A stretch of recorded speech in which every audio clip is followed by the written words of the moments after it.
What is the speciality? అసలు ఈ greenery ఏంటి, మ్యాంగో ట్రీస్ ఏంటి? Just tell me that story. So బేసిక్గా ఇది ఒక 20-year-old మ్యాంగో ఫామ్ అండి. ఓకే. దాన్ని మనము ఒక రెసిడెన్షియల్ లేఅవుట్గా చేసాం. ఎలాగా డెవలప్ చేసామంటే మీరు చూస్తే ప్లాట్స్లో మ్యాంగో ట్రీ ఉంటుంది.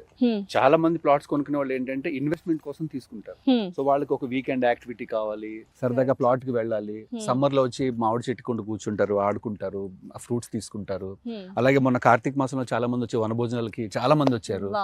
సో వాళ్ళందరికీ ఏంటంటే ఈవెన్ దో ఒక ఓపెన్ ప్లాట్ మనం తీసుకున్నా కూడా ఇది ఒక ఫామ్ హౌస్, వాళ్ళకి ఒక వీకెండ్ డెస్టినేషన్ అంటే ఒక ఫీలింగ్ ఉండాలి. యాక్చువల్గా అలానే ఉంది. వీకెండ్ డెస్టినేషన్ ఫామ్ హౌస్లో వెళ్ళి ఒక వీకెండ్స్ అలా సరదాగా ఎంజాయ్ చేయడానికి అటువంటి ఎమ్యూనిటీస్ అండ్ డెవలప్మెంట్స్ ఆల్రెడీ మీరు ఇచ్చేసారు ఫెసిలిటీస్ వాళ్ళకి. సో అద్భుతంగా ఉంది. అండ్ ఎస్పెషలీ డెవలప్మెంట్స్ కానీ అందులో ఎమ్యూనిటీస్ ఫెసిలిటీస్ ఏంటి అంటే మీరు ఆల్రెడీ చూస్తున్నారు, సార్ చాలా వీడియోస్లో కూడా చెప్పుంటారు. లైక్ 40 feet మెయిన్ రోడ్ అండి, మెయిన్ రోడ్ 40 feet అండ్ 33 ఏమో మనకు ఇంటర్నల్ రోడ్.